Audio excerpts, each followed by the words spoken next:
कितनी गंदी है। अरे हटो यहाँ से, यह कोई कचरा बीनने की जगह नहीं है। जाओ अपनी गली में जाओ। भैया मुझे मैनेजर साहब से मिलना है, बहुत जरूरी बात है। तुम मैनेजर से मिलोगी? हाँ हाँ जाओ जाओ, यहाँ अमीर लोग आते हैं, तुम्हारी औकात नहीं।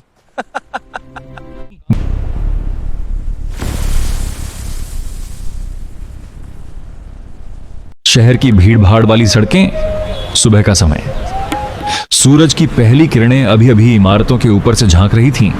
हवा में एक हल्की ठंडक थी जो रात की बची हुई नमी से आ रही थी। सड़क पर गाड़ियों का शोर, हॉर्न की आवाजें और लोगों की भाग दौड़, सब कुछ वैसा ही था जैसा हर रोज होता है। ऑटो रिक्शा, बसें, स्कूटर और पैदल चलते लोग सब अपने अपने काम की ओर जा रहे थे। कोई ऑफिस जा रहा था, कोई बाजार, कोई स्कूल। शहर की इस रफ्तार में हर कोई इतना व्यस्त था कि किसी को किसी की परवाह नहीं थी। सड़क के किनारे छोटे छोटे दुकानदार अपनी दुकानें खोल रहे थे। चाय की ठड़ी पर भाप उड़ती चाय के कप, समोसे की खुशबू और समाचार पत्र बेचने वाले की आवाज, ताजा गरम समोसा, चाय पी लो भाई, आज की ताजा खबर, आज की ताजा खबर। लेकिन इसी हलचल के बीच सड़क के एक कोने में जहां कचरे का ढेर इकट्ठा होता था, एक 25 साल की युवती खड़ी थी। उसके कपड़े फटे हुए थे, पैरों में पुरानी चप्पलें और हाथ में एक झरझर बोरी। वह कचरे के ढेर में झुककर कुछ तलाश रही थी। प्लास्टिक की बोतलें, पुराने कागज, टूटे फूटे सामान, जो भी बेचने लायक मिले। लोग उसे देखकर नाक भौं सिकोड़ते। कोई कहता, अरे कचरा बीनने वाली है, हटो रास्ते से, बदबू फैला रही है। कोई बच्चा हंसकर चिढ़ाता, देखो भिखारी ना आ गई। अमीर लोग अपनी लग्जरी कारों से गुजरते हुए उसे ऐसे देखते जैसे वह कोई कीड़ा मकोड़ा हो। लेकिन किसी को यह अंदाजा भी नहीं था कि कुछ ही घंटों बाद यही लड़की, जिसे लोग तुच्छ समझते थे, भारत के सबसे बड़े बैंकों में से एक को करोड़ों रुपए के नुकसान से बचा लेगी। और जब सच्चाई सामने आएगी तो बैंक का मालिक, उसके बड़े बड़े अधिकारी और पूरा स्टाफ हैरान रह जाएगा। सवाल तो यही उठता है, आखिर एक कचरा बीनने वाली लड़की को बैंक के इतने बड़े घोटाले के बारे में कैसे पता चला? उसने ऐसा क्या देखा या समझा जो बैंक के पढ़े लिखे डिग्रीधारी अधिकारी भी नहीं देख पाए? यह कहानी है मीरा की, एक ऐसी लड़की की जिसकी जिंदगी संघर्ष की मिसाल है, लेकिन जिसके अंदर छिपी बुद्धिमत्ता और हिम्मत किसी हीरे से कम नहीं। मीरा, उम्र लगभग 25 साल। उसका चेहरा बेहद सुंदर था, बड़ी बड़ी आंखें जो हमेशा कुछ सोचती हुई लगती, होंठों पर एक हल्की मुस्कान और बाल जो धूल मिट्टी से सने होने के बावजूद भी चमकते थे। लेकिन जिंदगी के थपेड़ों ने उसके चेहरे पर संघर्ष की गहरी लकीरें खींच दी थीं। आंखों के नीचे काले घेरे, हाथों पर कटे फटे निशान और शरीर जो थकान से झुका हुआ सा लगता। हर सुबह जैसे ही सूरज उगता, मीरा अपनी छोटी सी झोपड़ी से निकलती जो शहर के बाहरी इलाके में एक गंदी बस्ती में थी। वहां न पानी की सुविधा थी, न बिजली की, सिर्फ टूटे फूटे ईंटों से बनी दीवारें और प्लास्टिक की चादर से ढकी छत। मीरा पैदल ही शहर की गलियों में पहुंचती। पहले वह मुख्य सड़क पर जाती जहां होटलों और दुकानों के बाहर कचरा फेंका जाता, फिर नालियों के किनारे जहां लोग बोतलें और डिब्बे फेंक देते, और आखिर में बड़ी बड़ी इमारतों के पीछे जैसे बैंक, ऑफिस और शॉपिंग मॉल्स, जहां सबसे ज्यादा कागज और प्लास्टिक मिलता। कचरा बीनते हुए मीरा को तरह तरह के लोग मिलते। कुछ बच्चे उसे देखकर पत्थर फेंकते, मजाक उड़ाते, हंसते बोलते, अरे कचरा वाली आंटी, कुछ अच्छा मिला? कुछ औरतें नाक पर रुमाल रखकर गुजरती और कहती, कितनी गंदी है। अमीर लोग तो उसे देखकर रास्ता बदल लेते जैसे उसे कोई बीमारी लग जाएगी। लेकिन मीरा के चेहरे पर हमेशा एक अजीब सी शांति और समझदारी का भाव रहता। वह कभी गुस्सा नहीं करती, कभी जवाब नहीं देती, बस चुपचाप अपना काम करती जाती, क्योंकि वह वैसी नहीं थी जैसी लोग उसे समझते थे। मीरा का अतीत बिल्कुल अलग था। कई साल पहले उसका परिवार गरीब नहीं था। उसके पिता श्री रामेश्वर प्रसाद एक सरकारी बैंक में क्लर्क थे। छोटा सा घर था लेकिन खुशहाल। मीरा की मां घर संभालती और मीरा वो उसके छोटे भाई की पढ़ाई पर पूरा ध्यान दिया जाता। मीरा पढ़ाई में बहुत तेज थी। गणित और अकाउंट्स उसके पसंदीदा सब्जेक्ट थे। स्कूल के टीचर उसे हमेशा सराहते। मीरा, तुम्हारी कैलकुलेशन की स्पीड तो कंप्यूटर से तेज है। बड़ी होकर तुम चार्टर्ड अकाउंटेंट बनोगी या शायद बैंक की बड़ी अधिकारी। शाम को पिता घर लौटते तो उसे बैंक की कहानियां सुनाते, कैसे ट्रांजैक्शन होते हैं, कैसे अकाउंट बैलेंस चेक किए जाते हैं। मीरा घंटों बैठकर सुनती और खुद से कैलकुलेशन करती। लेकिन जिंदगी ने अचानक एक करवट ली जो सब कुछ बदल देगी। एक दिन बैंक में एक बड़ा घोटाला हुआ। कुछ रुपए गायब थे, लाखों में।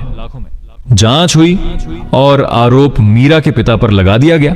वह निर्दोष थे, लेकिन बैंक के कुछ सीनियर अधिकारियों ने सबूतों को तोड़ मरोड़ कर पेश किया, शायद इसलिए कि असली गुनहगार कोई और था और पिता को बलि का बकरा बनाया गया। जांच कमेटी ने बिना पूरी सच्चाई जाने फैसला सुना दिया। पिता को नौकरी से निकाल दिया गया। अपमान की आग में जलते हुए वे घर लौटे। समाज की नजरें बदल गईं। पड़ोसी कानाफूसी करने लगे। देखो, चोर का परिवार। रिश्तेदार दूर हो गए। गरीबी ने घर में दस्तक दी। बिल नहीं चुक पाए तो घर बेचना पड़ा। मीरा की मां बीमार पड़ गईं तनाव से, और पिता वे अंदर से टूट चुके थे।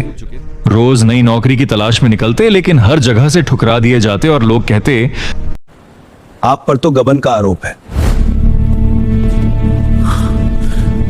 कुछ ही महीनों में एक रात दिल का दौरा पड़ा और वे इस दुनिया से चले गए। मीरा की दुनिया उजड़ गई। उस वक्त वह सिर्फ 18 साल की थी। पढ़ाई बीच में छूट गई। कॉलेज की फीस कौन भरता? माँ की दवाइयां, भाई की स्कूल फीस, सब कुछ मीरा के कंधों पर आ गया। भाई को रिश्तेदारों के पास भेज दिया गया और मीरा ने कचरा बीनना शुरू कर दिया। लेकिन उसने सीखना कभी नहीं छोड़ा। शाम को जब थक कर लौटती तो पुरानी किताबें पढ़ती, लाइब्रेरी से उधार ली हुई, या कभी कभी कचरे में मिली मैगजीनों से फाइनेंस की खबरें पढ़ती। उसका दिमाग अभी भी तेज था और वह जानती थी कि एक दिन मौका मिलेगा। एक दिन हमेशा की तरह मीरा शहर के सबसे बड़े प्राइवेट बैंक के पीछे कचरा बीन रही थी। यह बैंक नेशनल ट्रस्ट बैंक पूरे देश में मशहूर था। करोड़ों का लेन देन रोज होता, ब्रांचें हर शहर में और ग्राहक अमीर गरीब सब। बैंक के पीछे एक बड़ा सा डंपिंग ग्राउंड था जहां कर्मचारी पुराने कागज, फाइलें और कचरा फेंकते। मीरा वहां अक्सर जाती क्योंकि अच्छे कागज मिलते जिन्हें बेचकर थोड़े ज्यादा पैसे मिलते। उस दिन सूरज चढ़ चुका था और पसीने से मीरा का चेहरा चिपचिपा हो रहा था। वह एक बड़े से कागजों के ढेर में हाथ डाल रही थी, तभी उसे कुछ चमकदार कागज मिले। पहले तो उसने सोचा शायद कोई बेकार प्रिंट आउट होगा, इन्हें बेच दूंगी। लेकिन जब उसने उन्हें पलटा तो उसकी आंखें ठहर गईं। वे बैंक के ट्रांजैक्शन रिकॉर्ड थे, प्रिंटेड शीट्स जिन पर अकाउंट नंबर्स, अमाउंट्स और डेट्स लिखे थे। शायद कोई कर्मचारी ने गलती से फेंक दिए थे या जानबूझकर छिपाने की कोशिश की थी। मीरा ने कागजों को साफ किया और ध्यान से पढ़ना शुरू किया। उसके दिमाग में बचपन की ट्रेनिंग जाग गई। वह बैठ गई वहां कचरे के ढेर के पास ही और नंबर्स को मिलाने लगी। पहले पेज पर एक ट्रांजैक्शन था, 5 करोड़ रुपए का ट्रांसफर एक अकाउंट से दूसरे में।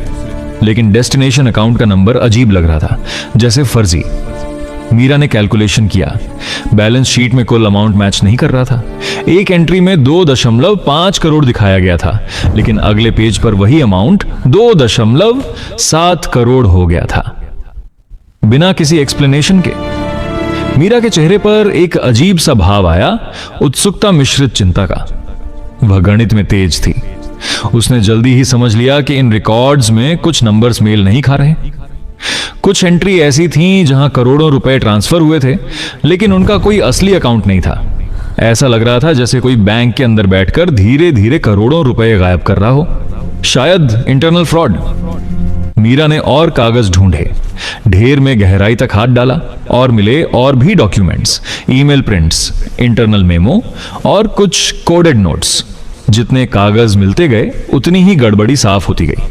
एक पेज पर लिखा था, transfer to account 98765432, 10 amount 10 crore. लेकिन मीरा जानती थी कि बैंक अकाउंट नंबर्स ऐसे नहीं होते, यह शायद शेल अकाउंट था। कुल मिलाकर लगभग 500 करोड़ का घोटाला प्लान हो रहा था। अब उसे यकीन हो गया था कि बैंक में बहुत बड़ा घोटाला होने वाला है। लेकिन क्या करे, कौन उस पर भरोसा करेगा? एक कचरा बीनने वाली लड़की पर। अगले दिन मीरा ने फैसला किया। वह उन कागजों को अपनी बोरी में छिपाकर बैंक के मुख्य गेट पर पहुंची। बैंक की इमारत शानदार थी, कांच की दीवारें, चमचमाती लाइट्स और गेट पर सिक्योरिटी गार्ड्स। मीरा फटे कपड़ों में वहां खड़ी हुई तो गार्ड ने उसे देखते ही डांटा। अरे हटो यहाँ से, यह कोई कचरा बीनने की जगह नहीं है, जाओ अपनी गली में जाओ। भैया, मुझे मैनेजर साहब से मिलना है, बहुत जरूरी बात है। तुम मैनेजर से मिलोगी? हाँ हाँ जाओ जाओ, यहाँ अमीर लोग आते हैं, तुम्हारी औकात नहीं। मीरा ने जिद की। प्लीज एक बार कह दीजिए, बैंक को बड़ा नुकसान होने वाला है। बस अब और नहीं। गार्ड ने उसे धक्का देकर हटाना चाहा, लेकिन मीरा हार नहीं मानी। वह कई घंटे वहीं खड़ी रही, सूरज की तेज धूप में पसीने से भीग कर। लोग आते जाते उसे घूरते, लेकिन वह टस से मस न हुई। आखिरकार बैंक का एक युवा कर्मचारी नाम रोहन लंच ब्रेक में बाहर आया। उसने मीरा की जिद देखी, उसकी आंखों में दृढ़ता, और पूछा, क्या बात है बहन, क्यों खड़ी हो यहाँ? देखिए, ये बैंक के रिकॉर्ड्स हैं, इनमें गड़बड़ी है, कोई चोरी कर रहा है। तुम्हें क्या पता, ये तो पुराने पेपर हैं। मैं जानती हूँ, लेकिन ये बहुत जरूरी है। ठीक है, दिखाओ तो। देखिए, यहाँ अमाउंट मैच नहीं कर रहा। 5 करोड़ यहाँ, लेकिन नेक्स्ट एंट्री में 4.8 ही दिखा है, और ये अकाउंट नंबर फेक लगता है। रोहन ने नंबर्स देखे और उसका चेहरा अचानक गंभीर हो गया। वह खुद अकाउंटेंट था और उसे लगा कि बात में दम है। उसने तुरंत अपने सीनियर मैनेजर श्री गुप्ता को बुलाया। मैनेजर ने कागज देखे, पहले तो नजरअंदाज किया, लेकिन कुछ ही सेकंड में समझ गया कि मामला बेहद गंभीर है। अगर यह सही हुआ तो बैंक को सैकड़ों करोड़ का नुकसान हो सकता था। इसलिए उन्होंने पूछा, ये कहां से मिला? पीछे के कचरे में मिला साहब। मैनेजर ने तुरंत आईटी टीम को बुलाया और पूरी जांच शुरू हुई। जांच का प्रोसेस लंबा था। पहले सिस्टम चेक किया गया, डेटाबेस में एंट्रीज मिलाई गईं। जैसे जैसे डेटा वेरीफाई होता गया, सच्चाई सामने आती गई। बैंक के अंदर ही बैठा एक सीनियर अधिकारी, नाम विक्रम सिंह, पिछले कई महीनों से धीरे धीरे करोड़ों रुपए फर्जी खातों में ट्रांसफर कर रहा था। वह इंटरनल सॉफ्टवेयर में छोटी छोटी एंट्रीज बदलता, एक दिन 50 लाख, दूसरे दिन 1 करोड़, ताकि किसी को शक ना हो। और प्लान था कि अगले दिन पूरा 500 करोड़ लेकर विदेश भाग जाए। लेकिन मीरा के कागजों ने सब उजागर कर दिया। पूरे बैंक में हलचल मच गई। पुलिस को बुलाया गया, विक्रम को गिरफ्तार किया गया। बैंक के मालिक श्री अरोड़ा, एक बड़े बिजनेसमैन को दिल्ली से बुलाया गया। जब उन्हें बताया गया कि यह घोटाला किसने पकड़ा, तो उन्होंने पूछा, कौन है वो जीनियस? श्रीमान, एक अनुभवी लड़की है। मीरा को अंदर बुलाया गया। वह वही फटे कपड़े पहने शर्माते हुए अंदर आई, बड़े बड़े अधिकारियों के बीच। श्री अरोड़ा उसे देखते रह गए और बोले, तुमने यह सब कैसे समझा? मैंने बहुत कुछ देखा और सीखा है। मैंने अकाउंट्स पढ़े हैं बचपन में, पापा सिखाते थे। कमरे में बैठे सभी लोग एक दूसरे को देखने लगे। एक कचरा बीनने वाली लड़की और इतनी तेज दिमाग। उसने न सिर्फ नंबर्स पढ़े बल्कि पैटर्न समझा जो कंप्यूटर भी मिस कर सकता था। उस दिन बैंक का करोड़ों रुपया बच गया और मीरा की किस्मत भी बदल गई। श्री अरोड़ा ने कहा, हमारे बैंक में तुम्हारी जगह है, क्या तुम काम करोगी? जी सर, मैं पूरी मेहनत करूंगी। तुम्हारी पढ़ाई का खर्चा बैंक उठाएगा, तुम जितना चाहो पढ़ो। उन्होंने मीरा को ट्रेनिंग प्रोग्राम में एडमिट किया, सीए कोर्स के लिए। कुछ साल बाद वही लड़की जो कभी कचरा बीनती थी, उसी बैंक की फाइनेंशियल एनालिस्ट बन गई। अब वह सूट बूट में ऑफिस आती और लोग उसकी कहानी सुनकर हैरान होते।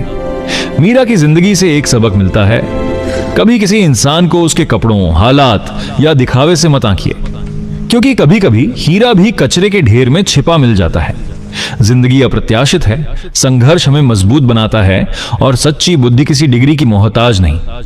मीरा जैसी लड़कियां साबित करती हैं कि अवसर हर किसी को मिल सकता है, बस हिम्मत और नजर चाहिए। और शायद अगली बार जब आप किसी को तुच्छ समझें तो सोचिए, शायद वह आपकी जिंदगी बदल।